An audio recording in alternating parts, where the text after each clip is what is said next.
Si Elisha yung nagpuro. Anong diferensya? Sabi ni Elisha, Master, Master, gaguro na iyang servant. Master, Master. Sabi siya ni Elisha, Lord, open his eyes. Pagbukas ang Panginoon sa mata ni Gehazi, nakita niya.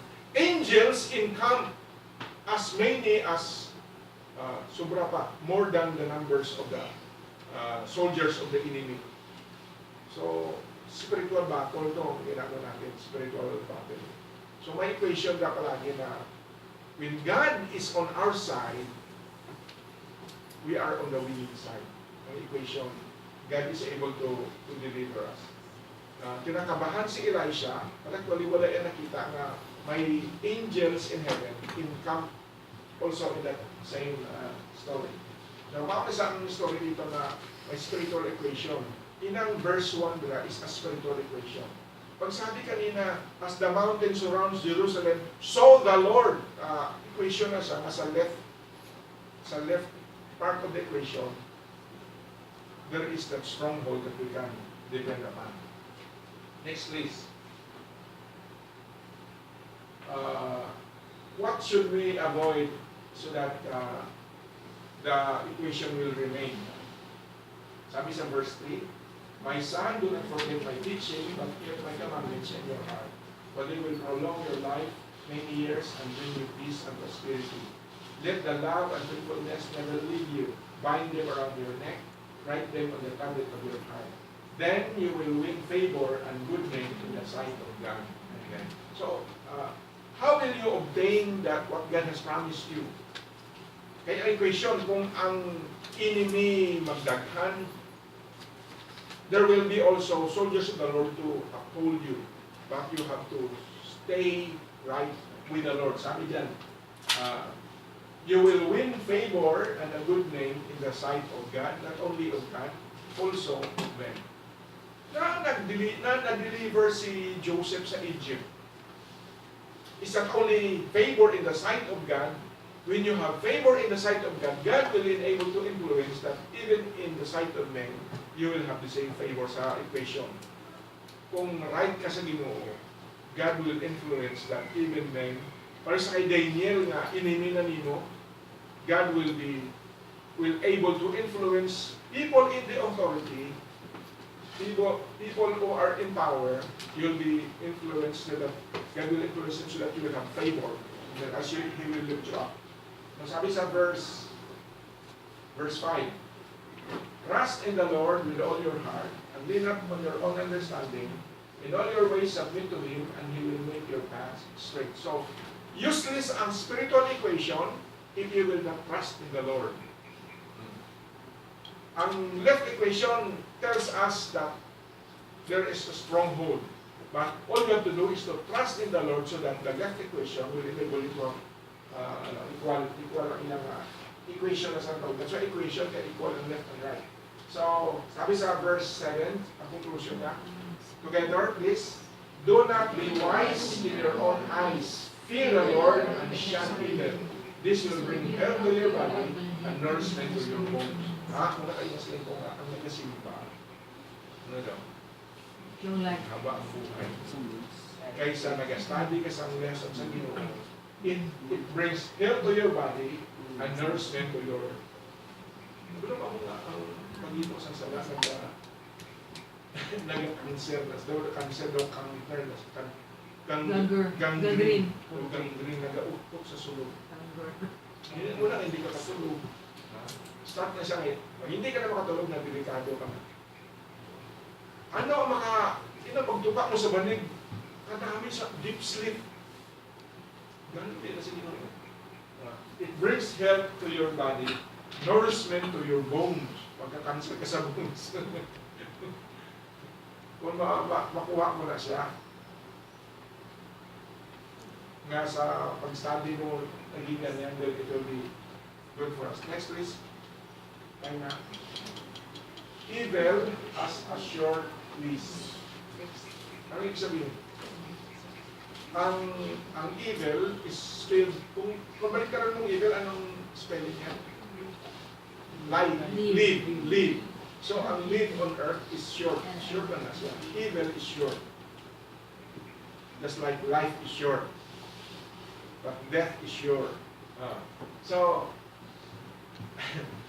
every time ang evil nag-come in, short span na siya.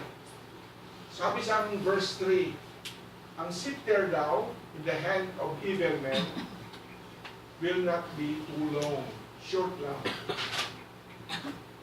Next to that comes the answer of the Lord. So, dito sa Job,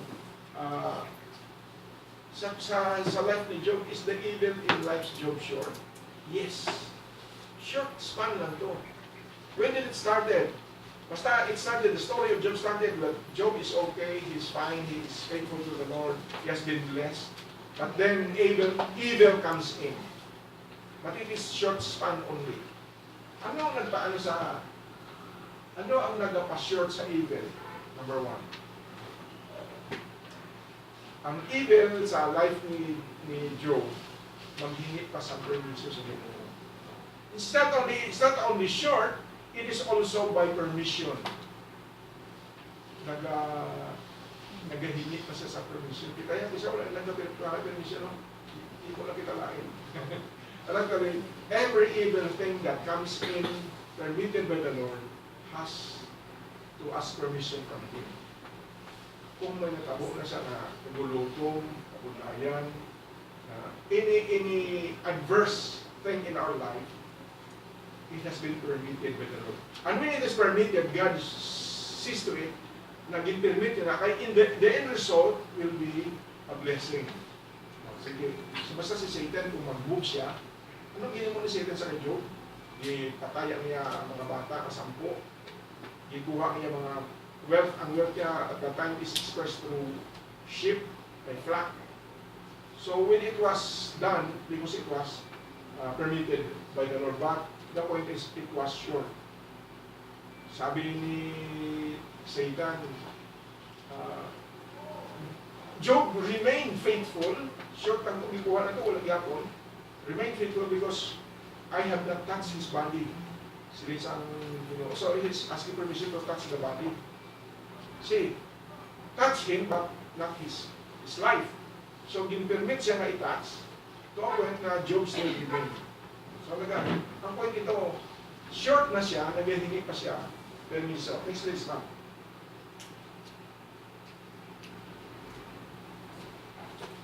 Sabi ni Satan, have you considered my servant? Na siya. Skin to skin, basta hindi mo lang skin, gamitin mo, anong skin niya, tagaan siya sa sakit sa skin, but not his life, don't touch his life. So it was that short because in the end, ang sabi natin dito kanina, Job worshiped the Lord. Nag-worship siya. Ano man? Si Job yan consider nga whatever wealth he had before, it comes from the Lord. So kung siya ang nagsabi the Lord giveth, the Lord taketh. Pagpunta namin sa Cagayan, may kwantuhan ng mag-asawa one day na lang, babata na sila. Puro pagbuwas sa bata patay. So, tagaan ko na sa bawion. Masakit, no? Sabi si Job na nagsiling, na dapat, it's not only theory to us. It will be a strong doctrine to believe that the Lord has the authority to give. He has the authority to get. The Lord giveth, the Lord taketh. What? Blame Him. The Lord giveth, the Lord taketh. Praise be the name of the Lord. The moment He does that, every equation in that line has a blessing. Ituloy siya.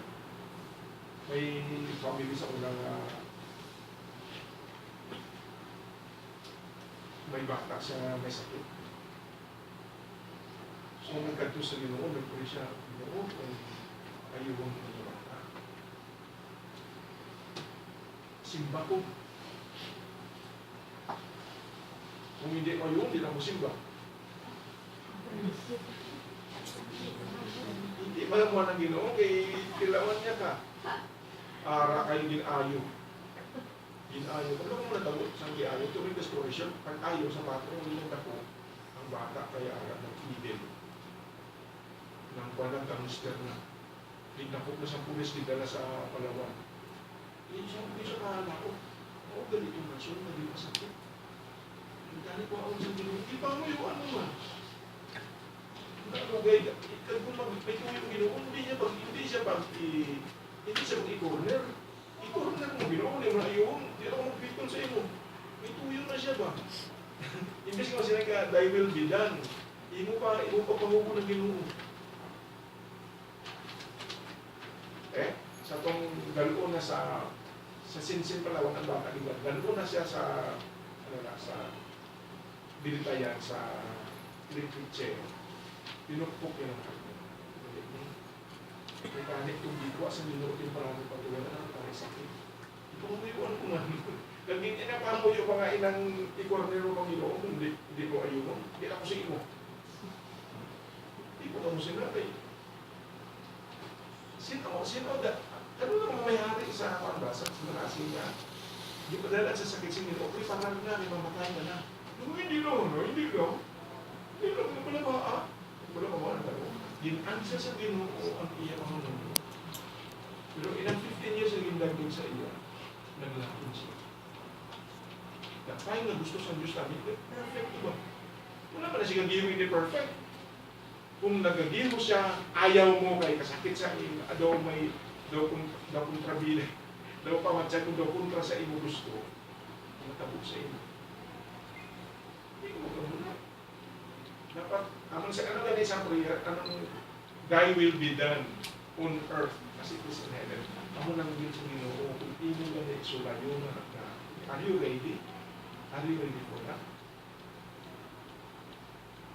Mga mo yung ano mo paghaba, may preparar ka kayo, may sunod na siya. Next time, please.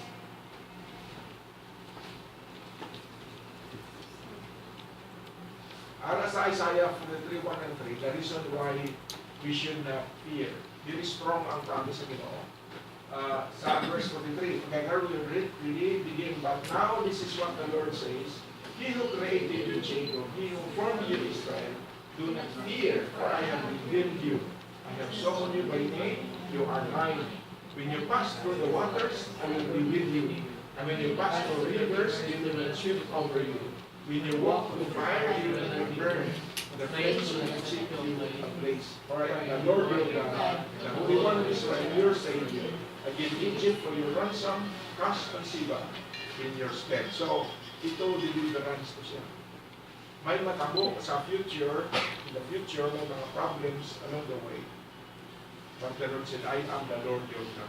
When these things are permitted, you will believe that He is indeed your Lord and God. Sa good times, ordinary times, pleasant times, you will not learn and say and exclaim, you are my God. Pag-agul niya ka sa kabulayan, doon kang say, indeed you are my God. Able to save you from the troubles. When is the time you will learn more about God? Not in ordinary times na kauhay, peaceful. He will permit troubles and problems in life. Then you will say, now I know my God. I have learned who is my God. Mapakilala mo siya. You will know more about Him. Next one, please. Ang impossible, ang impossible, okay sa anak ng Diyos. Because actually, may breath na siya. Impossible, nag-breath ang Ginoo. Hebrews, ang kipare sa Egypt, when they went out of Egypt and crossed the Red Sea, the soldiers of Pharaoh chasing after them, it is indeed impossible, but it was through the breath of God that impossible thing is made to happen. Lain ang attitude ni Moses, lain ang attitude sa mga Israelites. At that same instance, na cornered, in front of them is the Red Sea, left is the high mountain, right high mountain, at the back, soldiers on their chariots na nagalaga sa ila. Si Moses siya, relax lang. Ang mga Israel siya gasala na. May diferensya. Kay si Moses, nakakilala sa Diyos. Ang mga Israel siya, nakakita lang sa power sa Ginoo. It is a different thing to see God's working in you. It's another thing for you to know who the Lord is. Tignan natin sa contrast ng attitude ni Moses kay sa Israelites. Kakulog ng mga Israelites, si Moses sila relax lang. In fact, gin-blame pa nila si Moses. Pwede ba i-blame ni Moses mga Israelites? Ang mga Israelites siya, gina-blame nila si Moses. Wala siguro sa tatyo sa Egypt na gidala mo kami dali kayo mapatay sa river na to, sa ocean, sa Red Sea. Literally, Moses was not blaming anything, not even God. He is just praying to the Lord. So the answer came, sabi diyan, answer. The Lord will fight for you, and you have only to keep still. You will be stirred in your feeling, but the deliverance will come through. Sabi diyan, you will not be shaken. Sa story na ako nakatabo sa verse 15, the Lord said to Moses, why do you cry out to me? Na nag-pray ka sa akin, tell the Israelites to go forward, but you lift up your staff and set out your hand over the sea and divide it, that the Israelites may go forward on a dry ground. So, this is deliverance indeed. Napaagyon ka na sa ilan sa maagi ka sa feeling mo, sa feeling mo maghambal ka sa iba. Against the Lord. When the deliverance comes in, ang giluan mo na masama, ipakitulong mo iba. Next one please. Sa verse 17. Then I will harden the hearts of the Egyptians so that they will go in after them. And so I will gain glory for myself over Pharaoh and all his army, his chariots and his chariots. So actually, the purpose is there. Not only, the result will be that God will gain glory from this incident. And the Israelites will also believe that God is powerful through this. Pero, did the Israelites learn the lesson? No. Ano ba? Mutusin ko pa, hindi ka pa nakadenounce. Inang nadala ka lang in challenge, challenge na mo. So, begin. Once mapun ka, challenge mo ka. Pag to the point na hindi ka pa gani nakadenounce, balik-balik ka. Daw mo ko mga balik-balik. Why is it that maybe promise and later on will break the promise? Wala pa nakadenounce. When we denounce, you will come to the end of yourself. Surrender ka na. Tapos na tayo Solomon. Vanity is vanity. So, the purpose of this lesson as it is written is for us to learn something that when God delivers, He delivers in such a way na ma-stir up ang imo heart, but you will not be shaken. Last one, please. So when do we know God? Sa Psalm 46, 10, 11. You will not know more about the Lord. Sabi ko kaya, during time ordinary incidents, wala problem. When we have food on the table, when there's nobody to ring the phone na bayad ka na, bayad na sa light, bayad na sa water, mga bills nga nagkasaka. When you are so depressed, and God comes in, He will enter this so that He will know you. So, experience yan namin sa sabi ko niya. 46 say, He says, be still and know that I am God, I will be exalted among nations, and I will be exalted in the earth. The Lord's mighty is with us, and God will Jacob is our fortress. Sabi sa verse kanina sa 46, be still. At the time nga shadow ka dako sa problema, gusto sa Ginoo mahihunong lang. Do not help him. Wala ko siya. You are not actually helping him. The moment you do something, it is not God. Gusto sa Ginoo nga kadako nga problema, wala ka na kusog nga magbayo sa kamot mo. Be still and know. Pahimunong. Kasi tulog na lang kada. Tulog na lang. When is the time that Solomon received help from God? Tagaan siya sa kanila, hihingi niya, wisdom, during the time na nagtulog siya. Gusto sa Diyos nga kung may himuon siya sa imo, mahimunon ka, tulog ka. Wala ka na magawa, surrender ka lang. Ano tawag ka surrender? Wala ka sa may mahimo. Surrender. At the time you surrender, you will know Him. Kaya, nga naman, kung makagiho ka pa, kag makasaksin ka sa problema mo, sila ko, ako buya ito. Ang muna. Hindi ko paghihatag sa iya tanan. Pero kung wala ka na, zero ka na, balik ka sa iya simba. Mayaon na siya, you will go with it. Mana sa last. Last na, ma'am. End na na end. That's the end. So, sa time na wala tatapos. Pray na lang tayo. Nakasulat kayo sa inyo. We have already an index card at the office. Kung may prayer request kayo, isulat natin.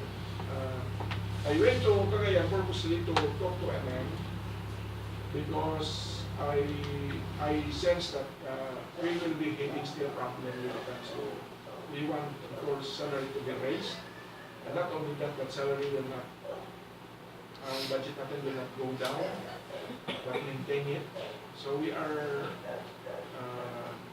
asking the Lord's leading kung magkaroon ng business opportunities for them to have this. So we still have to give it to the Lord. Ano sa ibigay mo sa ito? Or the worst scenario, which is actually very good, is to, kung ang amounts itong building natin 120 million, we can dream a lot. Kung mahimok natin. Because, amo na ang laing galing na kung makakatulog ka na, may sweldo ko sa teacher ko, wala akong problema. Hindi ka na magsalit sa iya. So, depende sa Ginoo kung i-permit niya, may bayad lang magbili 120 o ma-discuss kung ilang amount. Of course, we can find a place. Guwapo na. Galing, at that time siguro hindi ka na magsabi sa Ginoo. Kaya may sweldo na ka-every month. Anong gusto mo, mahimo mo. So you will go in business, that a business will support the ministry, and then at that time maybe less ang adventure sa Ginoo. Eh, sabi ka naman ang anak ka lang. So sometimes, many a times, itong problem natin, nagpa-strengthen. Nagpa-strengthen talagang kung wala ka na problem, mag-uyang ng imong heart sa Ginoo. So we'll just submit it to Him, whatever, if kasi ang problem nito, ISIS is hunting us. Kung hindi ka maka-accomplish then the organization will be blacklisted. Maganda problem tayo. So, we have to